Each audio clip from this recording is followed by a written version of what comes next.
All right, so everyone at Stockton gets a plagiarism policy, and every lit faculty member puts the plagiarism policy on their syllabi, which presumably really tells the student, this is what we want you to do, but doesn't explain why or how or under what circumstances students end up plagiarizing. And no matter how many times you see the policy, no matter how many times you think, I'm not going to be the person who does that, there's always a student who finds themselves plagiarizing. Some of them do it on purpose and some of them do it accidentally. So let me talk about the accidental kind first, and then I'll talk about the on purpose kind. The accidental kind of plagiarism is often when a student either doesn't take good notes and doesn't realize when they're writing their notes that they have written something down but not written down where they've gotten it from. So they've written notes down and they think it's their own idea. They mistake that thing that they got, the quote that they got from a secondary source for their own ideas after a while. Or they're not sure, but they don't have that information, so they just kind of let it slide. The other kind of inadvertent plagiarism is when a student sometimes cites a source, but they don't cite it all the way through. They don't keep citing it. They don't cite it sufficiently. They've paraphrased, so they don't think they have to cite it. So sometimes there are mistakes. Those are sort of understandable, and you can do those one time, and someone usually corrects you, and it's fine. The other kind of plagiarism is generally an act of desperation.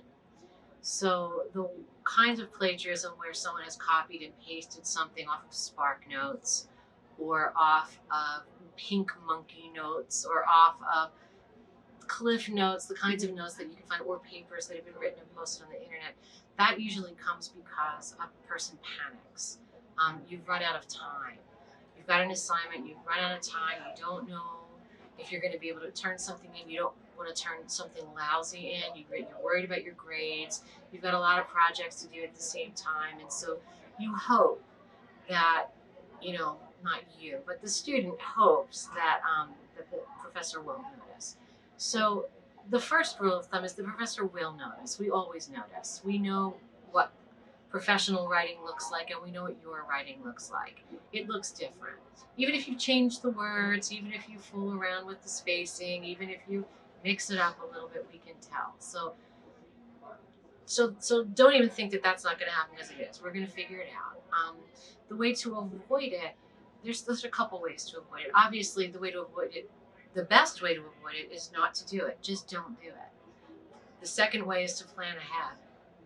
And not find yourself at 2 a.m, the night before the paper is due, frantically trying to figure something out. But the best thing to do in this circumstance, you've got two choices. One is to come clean, to tell your professor, go in empty-handed, tell your professor, I screwed up.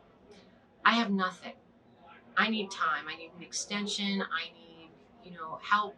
I don't understand what I'm supposed to be doing, and I waited too long to ask you, and take the consequences. So the consequences might be no, tough, sorry, you screwed up, you get the, F, or it may be fine, you get points taken off, but at least you've got a chance. The other alternative is to turn in something lousy, and I mean lousy. As I say to my class, turn in crap. Turn in the worst crap of your own that you could possibly come up with, because the worst thing that happens then is you fail the assignment, but you don't get thrown out of college. Maybe you'll even get a chance to redo it, right? But you won't get thrown out of college. So turning in your own crap is always better, right, than passing someone else's work off as your own and then having to deal with the crap that follows.